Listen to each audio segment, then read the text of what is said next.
There's just easier ways to make money that require less operating hours, less employees, less CapEx, less susceptible to consumer whims, higher margins, all the reasons why I like these other industries more. But Google, you're going to come across a top 100 franchise list, a top 50 franchise list from different publications. All those companies are paying to be on the list. It's a PR move. There's so much noise out there. How can you help us, though, continue to help you? First, please subscribe to the channel. Like us. If you listen to the audio version, leave us a 5-star review wherever you can. If you see our posts, please share those posts, share the content, and link back to our law firm website, which helps us to continue our SEO marketing and grow our firm and help small business owners. Jon, thanks for joining me on the show. And let's get into your background. By the way, Jon, where are you located? Atlanta, Georgia. Okay. Hot Atlanta. Is it That's hot? Right. Back and forth. We were down in Nicaragua earlier this week visiting a nonprofit, and it was a little warmer down there, so it actually feels good here in Atlanta today. It got to 90s yesterday in New Jersey, which is a little odd, but yeah. And I told you I love Atlanta, right? I got cousins that live in Alpharetta, so they're down in that area. All right, so why don't we talk about your background in business and things you've done and how you got into franchising, and then we can talk about advice for our people in the second half of the show. Absolutely. Make sense?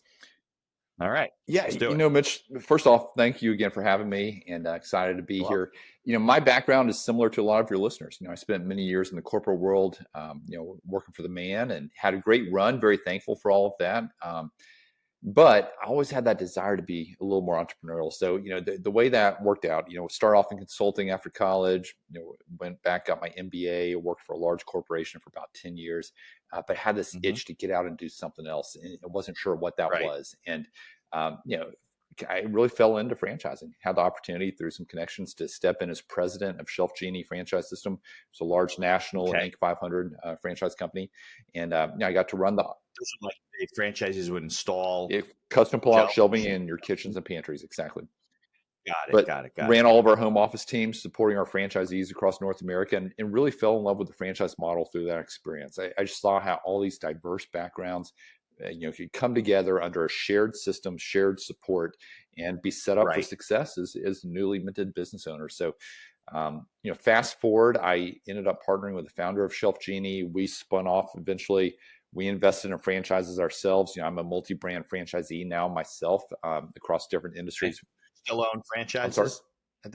You still own franchises? Absolutely. I've got 4 of them. So, primarily in the property services space, as well as health and wellness, which we can touch on more. But multi-brand franchisee, and started the consulting practice alongside that about 6-7 years ago, and have just had it's been amazing. Been able to help hundreds of clients step into business ownership and help thousands evaluate business ownership. Not everyone moves forward, but absolutely love what I do. Very, very active in the space. I work with over 600 different franchise brands out there, and we're always adding to that, and just across a wide variety of industries, and love helping others discover what I discovered myself. Yeah, I think franchising itself attests to the fact that planning, putting things down in writing, having systems in place works. So if you're not a franchise, a lot of small businesses don't put those things in place. They kind of do some ways. Maybe they have an employee manual. Maybe they got some spreadsheets. But, franchising makes you do that because you have to put the franchisor wants a business plan. They got to see what your plans are, what you're going to do, and your financials and all that type of stuff. And then you kind of go along with the community and you follow the secret sauce or the formula or whatever. And I think I'm always talking about, putting things in writing and planning and so forth. And people think it's a broken record, but the whole franchising industry is a testament to that. Now, and I was going to say, not every franchise is created equal. Just like any industry, you've got good players, you've got ones providing a lot of support to their franchisees, and you have ones that aren't. And so that's where we come in to try to help our clients find the right ones that do all the things that you just said. Yeah, no, I think that's definitely the problem that I find. If I find somebody struggling in franchising, very often it's because they get no support from the community, from the franchisor. And that, I guess, is something you look for, right? When you're evaluating, they're not just evaluating you. You should be evaluating them. That's exactly right. And you need to be willing to follow the system. I've had hundreds of clients be successful in franchising. I've had a few that weren't. And in those cases, it was usually the franchisee side where they thought they were the smartest guy in the room, and they went in there and they didn't run the system. It's like, why'd you get involved in franchising, right? Exactly. It's not for you to reinvent the wheel. That's why you're doing it to begin with. It's about going out and executing. That is the beauty of the franchise system is, You've got the support from the franchisor on the sideline. You've got a community of other franchisees that are living the same thing day in, day out. It's like a built-in mastermind, exchanging best practices. But then you've got, the playbook. The marketing's optimized on day one in a lot of cases. You've got the technology stack. So you're really able to shortcut your way to success and start at third base rather than having to learn everything the first time, as you would as a startup. Yeah, and put all these systems in place yourself. Your POS system and your handbook and there's people don't realize like how much goes into a business besides like the selling the product is just like the culmination of all these things, right, that have gone on. That it's like a very small part of the business. I mean, obviously sales drives the business, but there's a lot of things behind it. And some people are just overwhelmed with doing it. And I think you're right. They try to, I don't need that. I can do it myself. I mean, how hard could it be? But we know it's hard, right? We know business success and business failure rates and struggle rates are very high, higher than they need to be. Do you know any statistics on the success rate of like franchised businesses versus independent business owners? Any statistics? Yeah, I'm hesitant. I used to cite statistics, but honestly, I don't know how credible they are. And, I've seen stats around 92% of franchisees are still in business after a couple of years, whereas more than 50% of startups. But I don't want to take that to the bank because I don't think there's good data that really exists. But no, it definitely higher. There's a reason why banks are much more willing to lend to franchises versus regular businesses, right? No question about it, right? Well, because they have something to compare it to. Okay, well, if you execute and you do the things you're supposed to do, and we know the franchisor is successful and has 600 locations or whatever, it's, that's pretty good for a bank. Yeah, absolutely. It's supposed to just come in with some stupid idea and they're like, all right. Absolutely.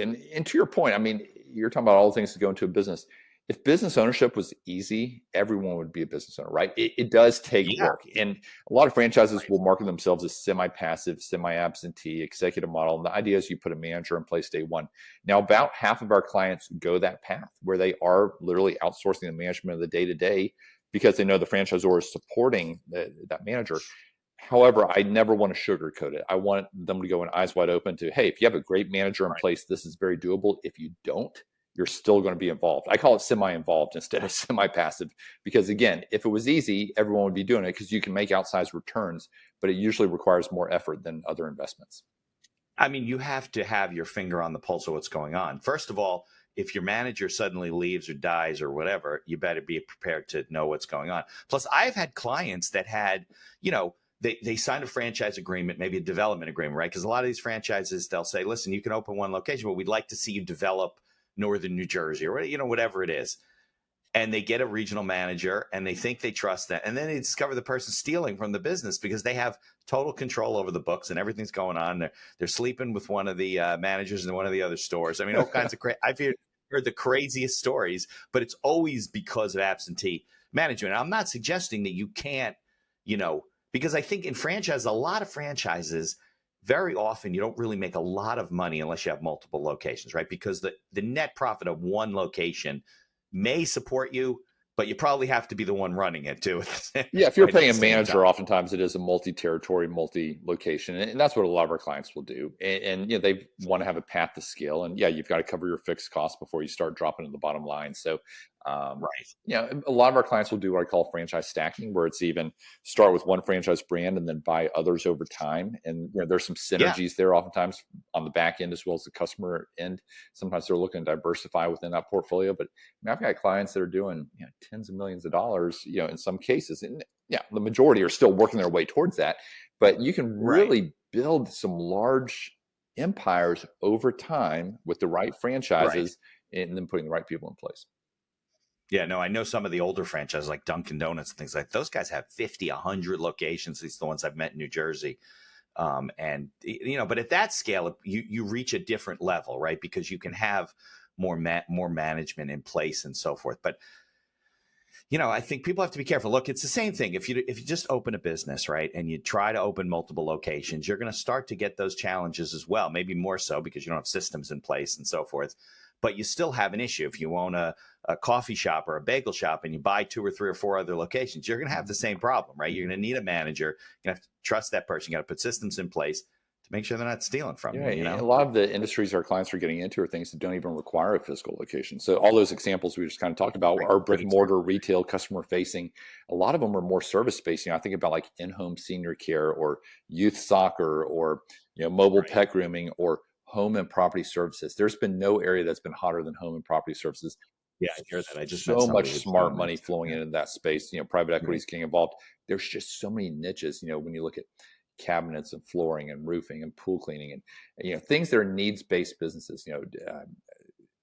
Dumpsters. Some of the businesses I'm invested in. I've got a asphalt paving and line striping business. It's a parking lot, non-sexy, non-trendy. Oh, yeah. Will always be needed, right? No, but I mean that I know some families in the area. They're not franchises, but they started a business just striping and lining, and now they're getting like government contracts. I mean, they make a lot of money. So it's I also always felt, and I don't know if this is true since the pandemic, but like the dry cleaning business was always like a mom and pop shop type of an industry. You don't see any. I think Tide had a brand at one point, but you find a lot of these like cottage industries where it's always been like local. My uncle's father, so he's married to my aunt. I don't know if that makes his dad, not my grandfather, or not my great uncle, maybe my great uncle. But anyway, he passed away. He used to be in dry cleaning, had a couple locations, a little van and whatever, did his own thing. But I always felt that nowadays, I don't know if it's as sexy as it used to be because people aren't just dry cleaning their clothes as much.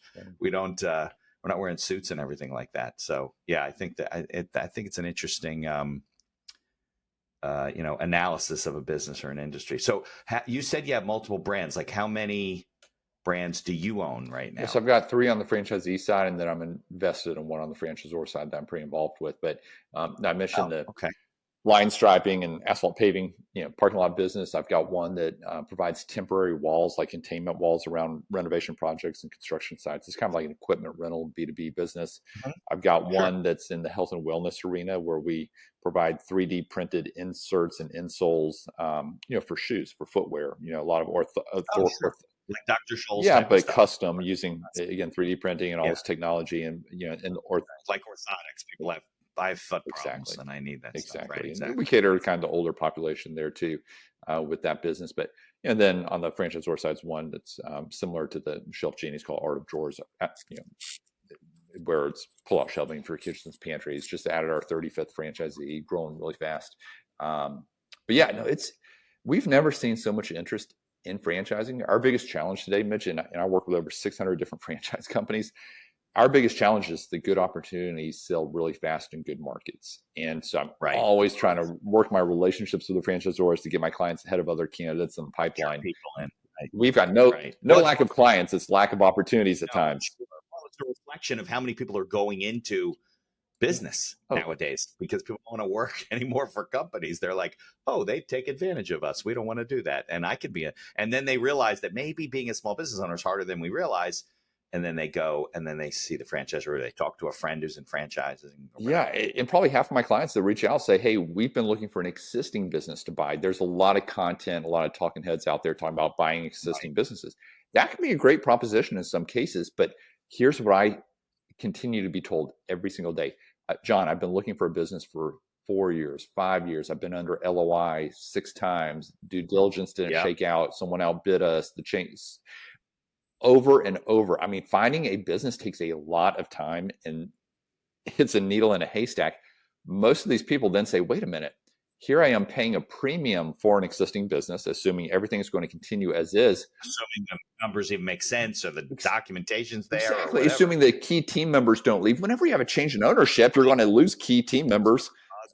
Always a problem. Or key customers. And here you paid a premium for the business. So a lot of them are waking up to the fact that, hey, maybe franchising is a better path because here I've got the support. I'm not paying a premium necessarily because, I'm starting from scratch, but I've got a playbook. I've got the manual and, let's go to town and go execute and all the shared, the lead generation, optimized marketing, the things that technology stacked from day one. They don't have to recreate the wheel. And yet they can put a thumbprint on the culture and on the key team members rather than inheriting someone else's team. Right. And see what kind of support you have from the top. And now I know that I've talked to some franchise sellers, let's say, and some of them represent like existing franchisors, which is more like business brokering, I guess, right? you're doing only new franchisee Well, locations, right? I can do resales too. I can see the resales in my No, you system, don't. but here's what happens. There are very few franchise resales that are attractive opportunities because, Obviously, because why would you be well, selling it, and right? because those get bought by other franchisees in the system. You have this built-in internal M&A, as I call it. Yeah. I've personally bought other franchisees out. I've also sold to other franchisees. That's a very, very common path. These deals never hit the open market because another franchisee buys them first. So you don't see a lot of good opportunities. But no, we've got visibility into all those. And every now and then we'll do one. It's just Right. there's usually not too many attractive ones. Well, it makes sense, right? Because if it was that good, the franchisees would have, grabbed it Exactly. up. And yeah, if it's not good, it goes to the street. Look, I've had a couple of clients who are now very big. One of them's particularly in the mold and water restoration Yeah. business. That years ago, I helped them buy this location, and I was thinking to myself at the time, how are they going to make any money? Like the guys they're buying from are making no money. They're buying this thing and they didn't pay a lot of money for it. They paid some good money for it, but not crazy. And then they took this thing over. Well, the other guys must have been sleeping on a daily. I mean, these people have been so busy and have grown so fast.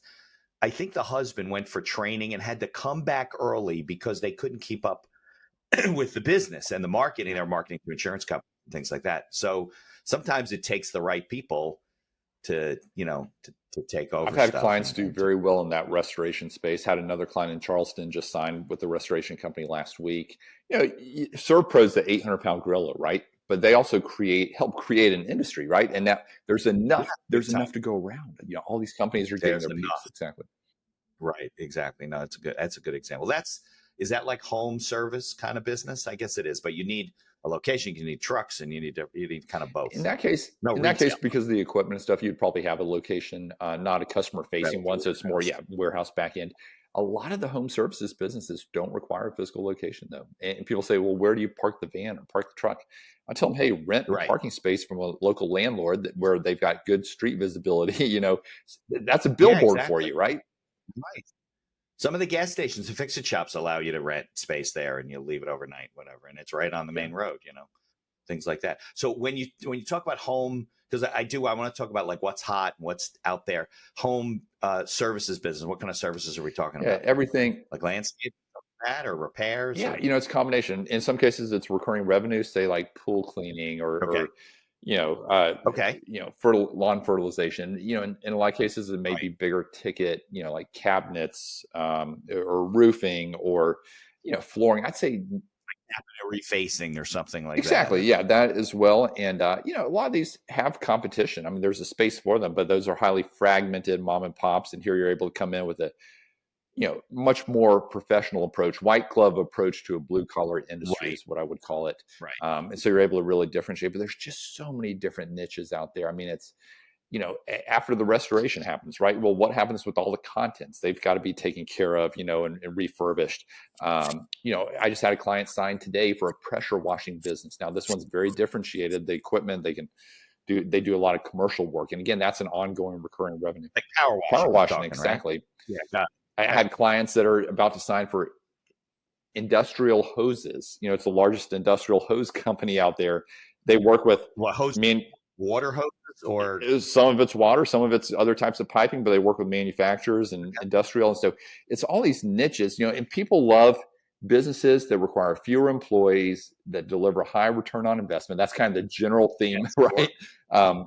Right. Some of the ones I like out there right now, are in different niches like logistics consulting, freight brokerage type work, where you don't have to have a team, but you're working with medium size, large companies as well. And you become their go-to for shipping. And because you have the power of the franchise system and bulk buying, you're able to get all these great deals with UPS, FedEx, and DHL on the back end. You couldn't do on your own. That's traditionally what's been called freight forwarding, right? Yeah, but they expand it where it's also more logistics consulting. You're the subject matter expert. They train you up, and you don't have to have any background in this. Now, I'd say if you have some sales orientation, sales in your background, that probably gives you a leg up because there is some of that. But similarly, there's a great business out there that provides consulting for, nursing homes and senior care facilities. So if you have a parent that you need to place in senior care, odds are it's the first time you've ever gone through the process. Right. I know some guys who do that. Yeah. Yeah, They help you find the nursing home and find the right place that has the, some of them don't have a dementia unit, and your mom has dementia. Well, she can't go yeah. there. So they got to find the place, find a bed that's available, have a relationship. Yeah. Exactly. And, so there are those types of opportunities that really don't require any employees. There's some in the home services space where maybe you don't have to have a team on payroll, but they're more contract based where you're working with contractors, and they're incentivized to do a Right. good job for you because you're continuing to bring work to them. But so many different niches out there. I'd say the general themes are, non-sex. I joke that non-sexy is the new sexy. People like understandable cash flow in businesses. They don't want they're not looking for the latest trend.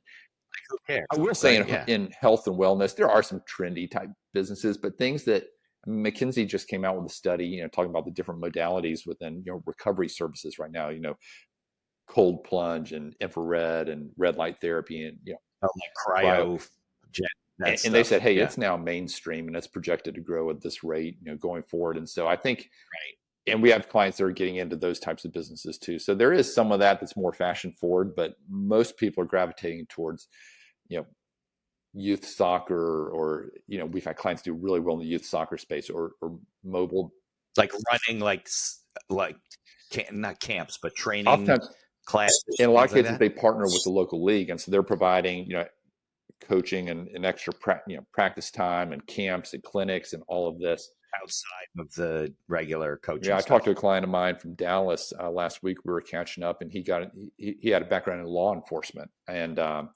got into youth soccer. Never thought he'd be in that space. Absolutely loves it. Has come back and bought more territory and expanded. And it was really cool. The CEO of the soccer company emailed me the other day and said, out of his top 10 franchisees, 3 were clients that we had placed with them, which I always love, just hearing the success stories of past clients of ours. Of course. So everyone's at a different stage, but there's so many different niches where they're getting involved. And, probably 90% of those that we work with, Mitch, get into an industry that was never even on their radar to begin with. Maybe you're getting your calendaring from one software and you're invoicing from another. Evenoo is a platform that we use as one of our sponsors to run our entire business. And there's other features like auto payments and integrations with QuickBooks. Visit evenoo.com, EVONUE.com to learn more. There's also a link in the show notes. And be sure to tell them that the Accidental Entrepreneur referred you. This podcast is brought to you by our affiliate sponsor, iEmployee. iEmployee is a virtual assistant service that hires almost anyone for any role in your company right out of the Philippines. Most roles range from $7 to $9 an hour for highly skilled and experienced VAs. And whether you need an executive assistant, social media manager, video editor, customer service, sales, you name it, they have it. We use iEmployee for our VA services, from editing and promoting the podcast to all the PR and promotion of our law firm. iEmployee acts as a virtual field supervisor on the back end with live video monitoring and reports on a daily basis with screenshots of your VA's workday, and along with complete HR and payroll duties. No more paying for overpriced and underqualified workers. There's a link in the show notes to get a 1-week free trial, and I encourage you to take advantage of it. Right. They never even thought that was a thing. And there is competition. I think you mentioned competition before. I think competition is important, right? If you're the first guy to the table, well, okay, you're the first guy to the table. You're also the one who's like the test case. I mean, maybe there's no competition for a reason. Exactly. If there's money to be made, somebody's going to be doing it. Maybe not doing it well. Yeah. But somebody's going to be doing it, Absolutely. right? Yeah. Yeah. So I know you kind of touched on this stuff, but what are the kind of things that you see that people do wrong? Anything beyond like just the general comment of not following what we tell them to do? But yeah, I'd say the biggest things are, people say, what makes a successful franchisee? And I say, yeah, that's the opposite side you've of that got to question, be right? halfway decent with people, right? I mean, that's just business 101. If nobody wants to work with you or work for you, you're gonna have an issue, right? Definitely an issue, right? You got to be a decent human being. You're an asshole. You're not going to get very far in business. I think there's very few exceptions to that. Yeah, but being willing to follow the system, which takes a degree of humility. Not everyone has that, right? Right. It is really interesting, Mitch. A lot of existing business owners will come to us and say, hey, for our next rodeo, maybe we try out a franchise. And what the feedback is to me is oftentimes, hey, that later on, it's, hey, that made my other business better. They learned better principles. Exactly. So that's neat. But I'd say some of the things, you've got to be capitalized. I mean, you never want to be living paycheck to paycheck, stepping in. It's not that you have to Right. have a huge nest egg, but you need a little bit of cushion, right? Right. You need to come in with the right expectations. And, that's why we just designed our discovery process the way we did. I mean, you get a lot of information before you ever purchase. You get to talk to other franchisees in the system. You get to review all the FDD, past historical things. We're consulting with them. We want them to be set up for success and not be surprised by anything down the road. So I'd say coming in with the right expectations.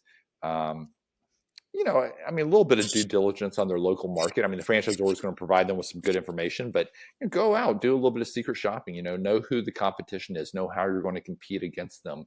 Those are the kind of things that we prep our clients on how to go about that. But no, I think there are a lot of people out there that could be business owners that are, a little timid, and, it's understandable, right? It's a big decision. But the feedback I consistently get is, I wish I'd done this sooner. I wish I'd stepped into business ownership earlier. Sure. And there is never, ever a perfect time to step into business ownership. There's always something you can point to as a reason not to. And I think a lot of people, and also to do it, right? a lot of people consume a lot of content, and it makes them feel like they're in the game, but they're not. They're dreaming about it, thinking about it, kicking the can down the road. And they never pull the trigger. At some point, you got to pull the Band-Aid off, pull the trigger, right? Yeah, absolutely. What are some of the things you struggled with when you were getting started in, I'm talking about, like, okay, you left the consulting world and you went out as a franchisee. Later, you said you got involved as a franchisor. So what are the things that you look back and say, oh, geez, we're doing it differently now? Well, I kind of glossed over this, to be candid, was when we spun off, we started a company that was non-franchised. And so it was a business called 10X5, and it was a marketing agency and a call center. So the idea was we made the phones ring, and then we answered them on behalf of franchises, on behalf of franchisees. So, we built up the bit. It was like lead generation for certain kinds of franchisees. As a third party. And so we built it up. I was running the company with a partner. We had about 35 employees. We're doing a couple million a year. I brought some great talent on that team. They bought into my vision. And, I learned eventually that the model that I thought was there wasn't there. And, we were break even from a profitability standpoint. And, people had taken a pay cut to come work on my leadership team there. And we had a lot of fun for a little while, but ultimately I had to call a spade and recognize we were becoming too custom for each franchisee. And the model just wasn't there from a profitability standpoint. So I had to make a hard decision. It was my 40th birthday weekend. I was up in Washington, D.C. exhibiting at a conference. And I told my wife, I'm going to have to pull the trigger and just pull the plug. Pull the plug. Yeah. So we then found homes for most of our employees, most of our clients. So I'm very proud of how we handled it. But it was a difficult thing. I mean, from a pride standpoint as well. We didn't have a sexy exit. Instead, we wound down the company. But Mitch, that gave me, again, this was not a franchise business. This was my own business, startup.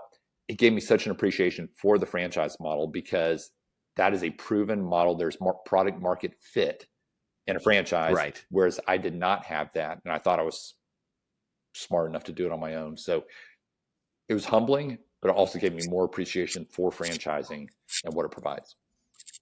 Right. Well, you thought that creating a service business to provide services to the franchisees, I mean, there's a whole world out there, right? But you must have done like financial pro formas at the beginning, right? But it just didn't work. Yeah, everything takes a little bit longer than expected, to get customers to say yes to onboard, how long it takes to onboard them. And then probably our biggest downfall was we became too custom for every client of ours. And we just found ourselves saying yes too often instead of staying within the lines. And that's where you can have success in franchising, is by staying within the lines. Right. This is the way we do it every time. A good franchisor is going to let you innovate, but they're not going to let you go too far out in left field. And that's where I was going with my, with my own business, too far out in left field. Yeah. Look, good lesson for everybody. I mean, I think that's a common, theme, even as a franchisee, right? Okay, fine. If you're coming up with a couple of menu items or whatever, but does it still meet your, what I call, they say avatar, I don't like that word, but like your ideal client profile, right? Are these the people that we're doing business with, and we're going to do it this way, and let's not deviate because these are the people we're trying to serve. And then if we're all over the place, if you walk into a franchise and the menu is totally different than the last one you were there, you're not going to think you're in the same same location or type of business. And I think a lot of people do that. They, like you said, you were trying to you were getting started, right? So everybody gets started. I'll do business with anybody.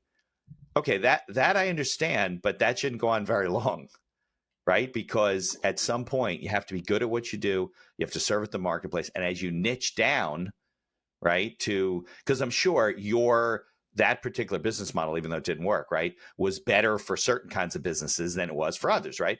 So just like my law practice, for example, I don't do everything, and I want to work with certain kinds of clients, and so I'm constantly turning people away, sometimes referring them to other colleagues. But I'm like, listen, I don't do that. Yeah. Could I do it? Yeah. But is it a good use of my time? Absolutely not. And I think a lot of us have trouble. I don't know if you agree with this or what your opinions are about it. That's a hard thing for people to like grasp onto, that being real specific about who you do business with actually helps your business grow, not the opposite. I'm a huge believer, and that's why I wrote a book called Non-Food Franchising, and why I cut out literally cut out half the market and said, let's go deep in the other half and be able to serve people better that way.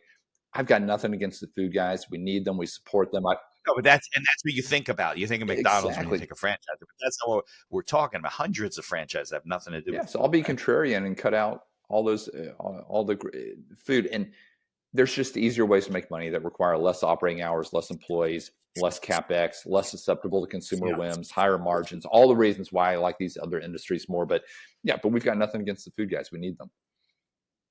Yeah, I have a guy who was on my show. I think he was on my show already. He trains dogs, and he got very good at franchised. I have a guy coming on the show, also in the pet industry. They are yard cleanup businesses, and he's got several locations now franchised. I think he's up in the Northwest or something. I don't know, but that's definitely an issue, right? Your whole backyard's like just a minefield of stuff, wait for the gardener to just shoot it all over the place. So but he felt that I could franchise this, and I'm not going to manage 14 locations. That's crazy, and let other people do it. Absolutely. So if somebody's out there, right, and they're like, I'm going to get started, how do you start by kind of, let's assume they haven't employed you yet, right? So you haven't gone through the whole due diligence package and fill out, but they're kind of like, all right, I don't know what's out there. Is there a way for somebody to kind of do a broad glimpse of things that are going on in the industry, or they just got to like Google it? Well, if you Google, you're going to come across a top 100 franchise list, a top 50 franchise list from different publications. All those companies are paying to be on the list. It's a PR move. There's so much noise out there. And even if you've come across a franchise you like, they may or may not be open in your area, or there may be something going on behind the scenes that you don't know about. So that's where we come in, and we can see behind the curtain. We've got the relationships. We know what's going on out there. And Mitch, it's entirely free to work with us. I'm essentially a real estate broker, but for franchises. So I get a referral fee from the brand. None of that's passed on to our clients. So it's entirely free to work with us. No commitment at all as well. But I'd say as a first step, I put together the book Non-Food Franchising 2 years ago, and we've gotten great feedback, sold thousands of copies. But I'm happy to share a free copy with all of your listeners, free downloadable copy if they just reach out to us. Okay, well, maybe we could put a link in the show notes, and then people can put their info in, and they exactly. But it's 90 pages, easy read, cover a ton of content around how franchising works. I share case studies. I share industries. We talk about the funding side of it. We talk about the FDD, the legal side of it. We cover everything. And so I'd say that's a really good first step. A lot of our clients have read it by the time we get on the phone. But I'm more than happy to jump on a totally free call with any of your followers to chat about franchising. I'm passionate about it, as you can tell. And like I said, entirely no commitment, no cost. And that's probably a good first step. Okay, so as a fun question, right? What are some of the craziest franchises that you've seen, even if they're working, like what that I would be like, I never thought that would be franchisable? Yeah. Well, this is the hottest one last year was and I don't like the term hot, but the most popular one last year was in the men's health space, testosterone replacement therapy clinics. Oh yeah. High T. I've had clients do very, very well in that business. Is that like a supplement business? Injections. And then they have supplements as well. But there's just, again, it's such a fragmented space. There wasn't a large company already doing it. And there's one that's, you don't need to be a medical doctor to have a franchise, and depending on some states. In most cases, you have to have an affiliation, but they help you line that up, and the doctor signs off on some paperwork every year. Right. I know people have done like weight loss clinics like that. They needed a dietitian. They had to have someone on. There was a nurse, like an NP or something. I don't As far as fun ones, I mean, the golf sector, there are different businesses starting up, with the golf simulators. Yeah, I have a client open a golf cave. That's a franchise, Maybe say isn't it it? again. Golf cave. Golf cave. Could be. I mean, again, there are a number of them. Yes. That's not. I think it's more local to here. It's Okay. yeah, but it's a franchise. Yeah, Yeah. sunless tanning is a big one right now that's doing really well. I think, youth sports, swim lessons. We've got a great one. How about esports? Like, is that I'm sorry. a thing like electronic? Where they're gaming, they teach the kids how Yeah, to that's game. one I and stuff haven't like personally played in myself, and I'm not a gamer, but no, Right. I've heard there's some noise about some activity over there. Music lessons for kids. When I think fun, I think of like kids, right? I just had a client that bought trampoline parks, 10 trampoline parks at about $3 million each. That was a big purchase. They were existing. No new ones. Oh, so he set them up. He was a franchisee. Yep. And then he bought 3 locations. Yeah. That's got to be an insurance bill for you, huh? Yeah, but they've got all that covered. Very well established franchise out there. And these are kicking off $2.7 million in revenue a pop across the system average, with about 800,000 dropping to the bottom line. So big investment, big return. That's definitely higher than most. That's indoor stuff, right? Not outdoor stuff. Yep. Yeah, I've seen those before. You go up on the wall and the kids bounce all over. But most of these service-based businesses you can get into all in, including working capital and franchise fee and startup costs, oftentimes in the 150 to 250 range. That's where we're seeing most. And a lot of our clients are using SBA loans to fund those. There's an old retirement plan through what's called the ROBS program. You can purchase it that way. So a lot of different ways to get involved. That's self-directed IRA, right? That type of stuff, using your similar IRA to money. A self-directed, but this way you can actually take a distribution, by paying yourself a salary. It's called ROBS, ROBS. It's the rollover plan for a 401k or IRA from a previous employer. Roll that over, set up the business as a C corporation, purchase the business with the retirement. Yeah, it's a similar idea. Yep, in theory. Yeah. So you just said something. I was going to ask you a question. Oh, when you're saying the fees, you mean like all in, like you're talking, 150, 200. That includes, paying the initial fee to the franchisor, any build out you might need, equipment, whatever. Correct. Right? And in a lot of those service cases, there's not going to be much build out. You in a lot of those, you don't have a physical location, or also just need some equipment. If it's a brick and mortar location, it's going to be a little higher than that on average. Yeah. So what kind of fund? I know we're not SBA people, but yeah, I mean, like if somebody's buying into a franchise and it's a $200,000 startup, all told, how much of that can they finance? Typically around 80%. I'd say what's very common, franchise fee within that is probably around 50,000. So they would pay the 50,000 at the time of signing, and then the SBA loan would hit their account and fund the balance. Got it. Okay. Yeah, I think people don't realize that they can do that. And is SBA loans, they must be easier to get if you have a proven franchise model, right? Then you're just some guy starting up a business. They're like, yeah, that's not. And we've got partners to help our clients with that. I mean, we do them day in, day out. Banks prefer lending to franchises for obvious reasons. Yeah, at least ones that are proven. Yeah, exactly. What are the kind of things that people should look for in a franchise? Or, I mean, we talked broadly like about support in the community, but are there more specific things that if I am, somebody's out there listening, maybe they're not working with you, but they're in the midst of evaluating something, that they should be looking for as good signs or bad signs of a franchise? Obviously, the financial model's got to be there. The competitive advantages have to be there. But looking at their history of the business, in some cases, it may be a newer franchise, but I still want to see good history of it operating as a single business. And I want to see not only industry experience on that leadership team, but also franchise experience. And maybe they had to bring someone on the team that has that. Supporting franchisees is a different animal. And to me, the older I get, the longer I personally invest in a variety of different things. I'm looking at who's at the top, and the people matter so much. And in franchising, this is going to be your business partner. So I'd say making sure it's good culture fit, making sure they've got that experience, that track record is huge. But you'll also talk to other franchisees in the system. I mean, that's huge. I think people don't do that. Yeah, I think people don't do that as much. Do that. It's what we call validation calls. And talk to the people that are living a day in, day out, and that's a great source of information. So again, between all of that plus the FDD, where you get a lot of, it's a big old legal document, but you get some good information. You get these different data points to kind of piece together, is this the right fit? And never be afraid to walk away from it if it's not. There's a lot of fish out there, and I always say date around before you get married. I just got off the phone with a client in Delaware who, they're pretty far down the road with a brand. They said, well, maybe we should talk to Jon before we pull the trigger. And I said, yeah, let's date around and look at a few other options, and I'm pretty confident they'll end up going with something else than what they're currently looking at. So, it's always good to compare and contrast. Yeah, right. Don't fall in love with anything. Yeah. Because at the end of the day, it's going to be your head on the chopping block at the end of the day, where you have to be the one that says, we got to pull the plug on this thing. It's not working. I've had people that, need to sell locations, and it's not because of necessarily the franchise model is bad.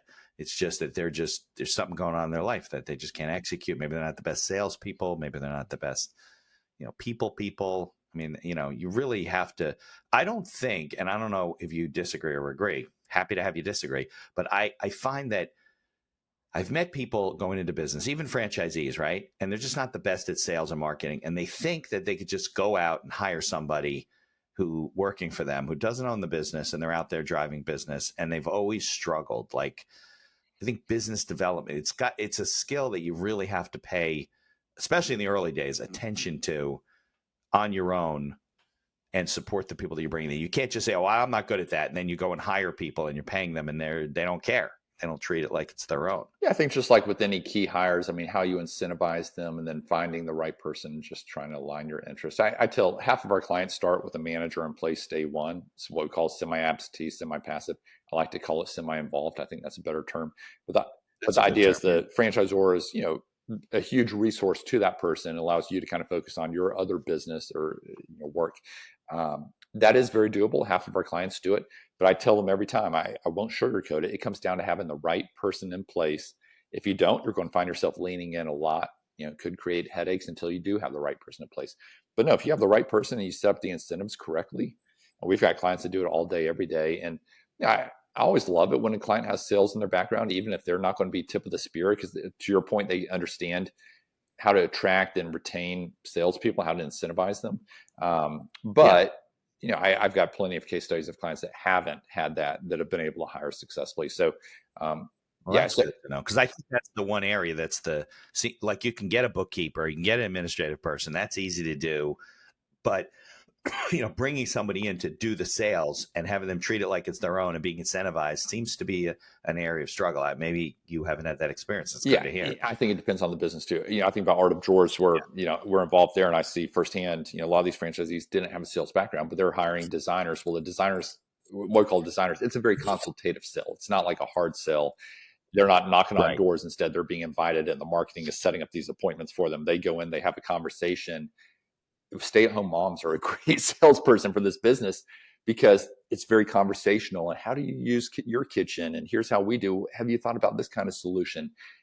And it's addictive for them because they close about half the appointments. And so they get a rush every time they do, and they get paid well when they do. And so they're highly incentivized. So I think it just depends on the business, but I know where you're going. I do think having sales in your background gives you a leg up just in business in general, right? Right. Yeah. Look, anybody's listening, if they're going to start a business, franchisee, franchisor, your own business, standalone business, you better have that answered at the beginning. Like, don't start building up your franchise and working on your FDD. We'll talk about in a minute about how to, about franchising, how to become a franchisor, but you got to have that answer. You got to have the marketing and business development and sales answer before you do anything. Like, you and I could open a business, right? We can write the manuals. We can put the systems in place, do the menus and the website. We could do all that stuff. But if we don't have the answer of how do we drive sales, how do we get franchisees? How do we bring customers into the franchise location? How do we, then you're missing 80%. It seems like such a small part of the business, but it's the key to the business. And I think a lot of people, maybe it's, sales. Oh, I don't like selling. Okay, then don't do, you know what I mean? Like, I don't know. I see that. I've been a business attorney for 32 plus years. I've interviewed, 400 or 500 people on the podcast, all kinds of different walks in life. If they're not good at sales and they don't find a way to become comfortable at it, they struggle. Even if you're hiring people, you got to know what you're doing. I've had, that seems to be the one key that seems to be falling through the cracks is like people don't want to sell. They think of bad things about salespeople. Yeah. I've had salespeople on the show. They're not bad people. They're good at what they do. Sales is not about convincing people to come to your franchise and buy something they shouldn't be buying. That's not the case. It's to provide a service that people need, like you said, consultative, and you can figure a way to do it. But I think people start businesses, they invest money, right? They don't have that answer. They think it's going to come when they build it, and it all kind of fall together, and it doesn't. A lot of times. Maybe franchises help that, Yeah. Yeah. So let's talk about if you have a business or you have a business idea, like how do you evaluate if you should franchise or if you shouldn't franchise? And, and obviously the world of the franchisor is very different than the world of the franchisee because you're selling to the franchisee, not to the general public. So what's been your experience there? No, I think, some of the key pieces first, you got to be well capitalized, right? Because it does take money. And I think secondly, you've got to have some good history. The financials have to be attractive. Someone's got to want to buy into the business from a financial standpoint. Yeah. If you don't have good results, then why would someone buy into it? But I think a big piece is just kind of that long-term vision. Like, do you have the staff in place to support franchisees, or are you willing to invest in that? The last thing you ever want to do is invite people in to become franchisees and then not be able to support them to the level they need to be supported. That's not good. And so I think, you're going to wake up and you need to set reasonable expectations on what you're going to be delivering to these franchisees and then live up to it. Because if you don't, you're going to have a lot of phone calls and a lot of headaches. And so,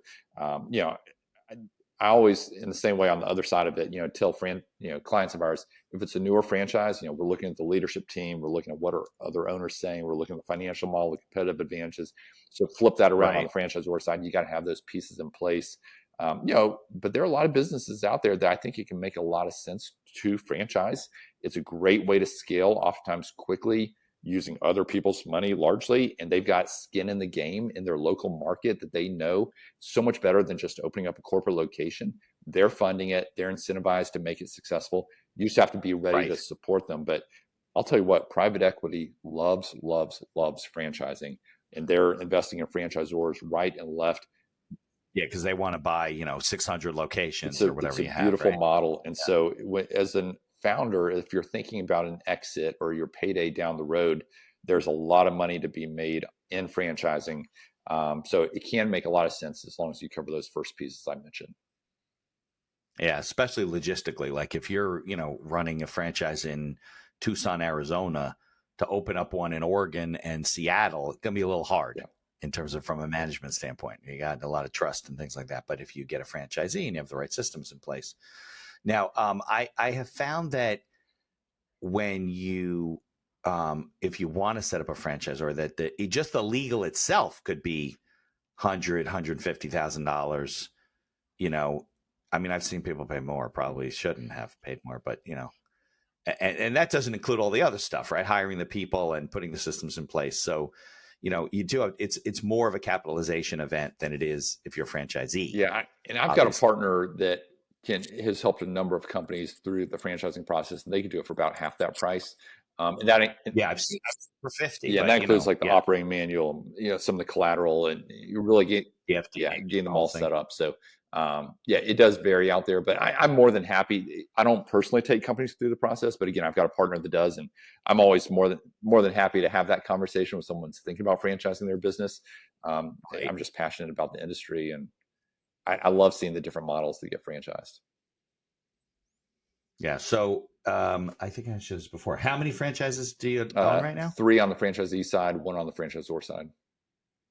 And they're all out in your area, the Atlanta area? Or no. The franchisor is the franchisee ones. I've had franchises in the Atlanta area, but right now, one's in Minneapolis, one's in New York, where I invested with a client of mine, and then one that I own 100% of is down in Delray, Florida. But no, so those first 2 I've got partners on, and the one in Florida, it's just me. You're not flying all over the country. Yeah, but we have someone running it down there. What does the franchisor do? Custom pull-out shelving for kitchens, pantries. Oh, that's the one. Right. But that's not Genie. So Shelf Genie created the industry, just like ServPro example. Yeah. This is the second player in the industry, and it's raising all tides. I mean, Shelf Genie's doing great as a result of this as well. But yeah, Art of Drawers, and I mean, we've been off to the races. Just incredible people we've attracted in the franchise system. Is like California Closets, like, is that a That's actually a really good analogy. No, it's not. But California Closets created the custom closet industry, and now you've had all these other entrants into it because it's a large space. In the same way, Shelf Genie created the custom pull-out shelving industry, and now Art of Drawers is kind of the second mover in that space, and is doing great. Yeah, it's interesting because if you're one of the leaders in the business, you actually want other competitors to come in, right? Because it gives you more credibility.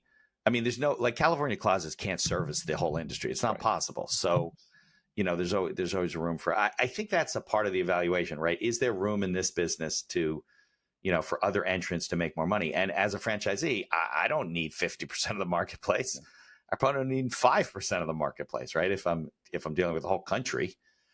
Now, were there some franchises that you're selling internationally and you're doing business, or they're mostly in the United States because of the franchise laws? Yeah, so we focus just on the U.S. and Canada. You know, we do have a good number of clients in Canada as well. We just brought, I say we, others I've helped them, but brought a great business from the UK over. We're now bringing a second business. So ones that have rich history over there, one's in the swim lesson space, one is in that freight brokerage logistics space. And so, you know, very transferable to the US. They do have to file here. The franchisor has to basically start over and file here, FDD, the whole thing. Set up headquarters here and such. Yeah. Yeah. And you can, if you're doing business in a state, you have to be filed in that state, right? Correct. And there's 37 states where that's not an issue. There's 13 where it takes longer to get approved.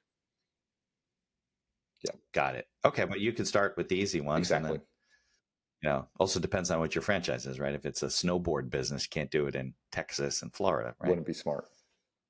So, all right. What other things am I missing when it comes to franchising for people that are I think we covered a lot of topics there. So yeah, again, just more than happy to help any of your listeners. You know, would love to share a free copy of Non-Food Franchising, our book, free downloadable copy. Just come out to our website, frambridgeconsulting.com. But no, I think we covered funding. We covered you know, the different industries. I think just the nuances of franchising. I think it was a very candid conversation that we had around, you know, things to think about and no, more than happy to carry the conversation forward with anyone that's listening that may have an interest in dipping a toe in the water. Yeah. Well, for anybody out there, I think that more business owners should consider franchising, especially if they're, you know, it's really not their background. They were in corporate, they're doing something, they want to get started, maybe a different industry. Don't go at it alone. I mean, find people that have, you know, done well. I mean, if you can't find a franchise in whatever you're doing, then find somebody who's done it and talk to them about it. But, you know, that's one of the problems is people try and do it themselves and think it's no big deal. And it is a huge deal. But we've already said high failure rate with general businesses. We don't know the statistics. We're not going to guarantee anything, but definitely higher success rate with the good I mean, let's carve out the bad ones. You know, there are ones that are out there. They're small. They're not supportive, you know, but those are few and far between, I think. I'm not right. Most of the industry is pretty well put together. It's well regulated and stuff. Well, Jon, I can't thank you enough. I would say it's earlier where you are, but you're not. You're in Atlanta, so it's same time, 11:30. And let's keep it going. Keep helping people and keep opening franchise. I'm always excited to see what's moving into our town next. Absolutely. You know? Thanks for having me. Enjoyed the conversation. All right, Jon. Appreciate it. In addition to being a podcast host, I'm also a small business attorney, mostly providing legal services in New York and New Jersey. With over 3 decades of experience, we can handle most transactional issues. So if you're watching the show and you encounter some sort of legal issue, reach out to us and visit our website, mindhackerlaw.com. Thanks for tuning into the show and for continuing to support us.